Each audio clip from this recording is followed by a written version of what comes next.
I am showing you a garbage can. Actually, this houses my RO water. I make it in the kitchen. I got a really nice caster for the bottom of it. It makes life so much easier transporting water and not having to do it 5-gallon buckets at a time. I also like to keep myself a little bit organized, and I can't remember, when I mineralize the water and everything. My city water is so hard. It's like rock. There's so much calcium in it. So I have to remineralize the RO water. What I did was I got a little RO buddy. It was really inexpensive, and I like to put a little piece of tape on there and put the date that I mineralized it, so I know that this has been mineralized. It's been tested. I do like to keep organized. It's making life much easier. And a little bit of history. I used to work for a large aquarium company in Las Vegas, and of course I was a lot younger then, and I learned about hauling water around all the big hotels and whatnot. When you don't have a water source close to your tanks, we use these.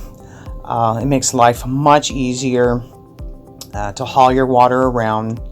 I also have my plugs over here and my little clamps and stuff that I need, and I have a pump inside, and I can just pump the water in.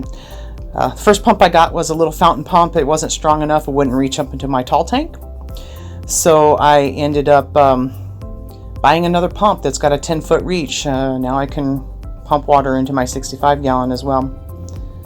But I thought I'd show you a little tip on hauling water and pumping water. Just use a little fountain pump. I also have a heater plugged into this, so when it's sitting, just plunk a little heater in there. A little extra heater I had help keep the water temperature up. Otherwise, it's just a little cool, and I don't want to change temperature in the tanks too much.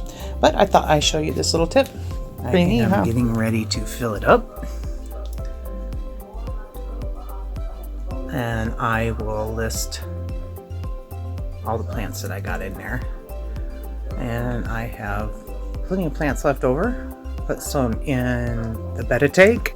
I put a few more in there after I get the water in, see what's going on. And I did buy a CO2 system. It is the Fluval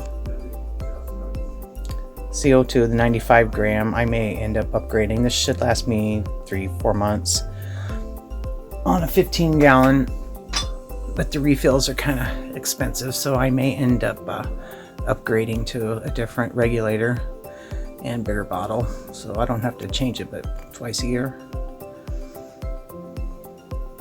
Okay, time to get it filled up. Okay, here we go. We are adding water.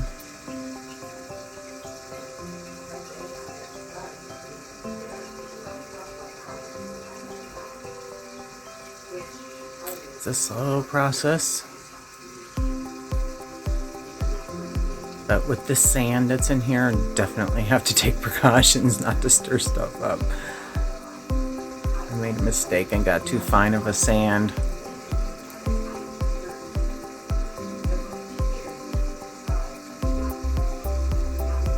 See how it looks. Eventually I want to get some Christmas moss or something for the top of this rock, maybe a few more Anubiases. Okay. Next time around we will be seeing it full of water. Oh, the water's in. It's cloudy because I added some minerals and fertilizer. I've got the CO2 system going here. It is bubbling down here. Still got some big bubbles to it. It takes a while for the little ceramic disc to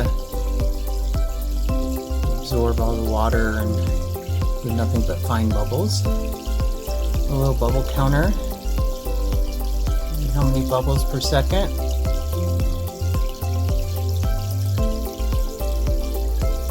might have to slow that down a little.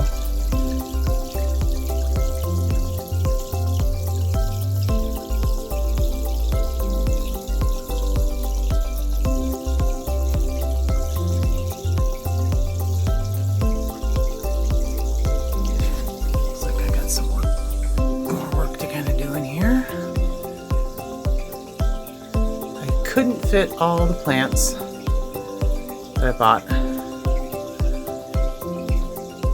And I still want to get some Christmas moss or some more plants for that piece of wood back there.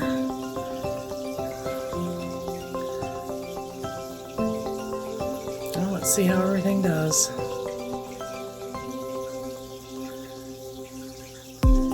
Weeks and I should be able to put some shrimp in there, some fish.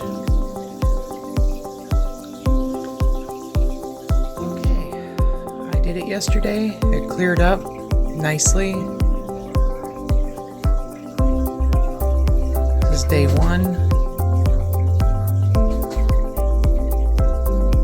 I put the lid on. I'm going to be putting some snails in there. They don't get out of the little tiny cracks because that's not a really tight lid.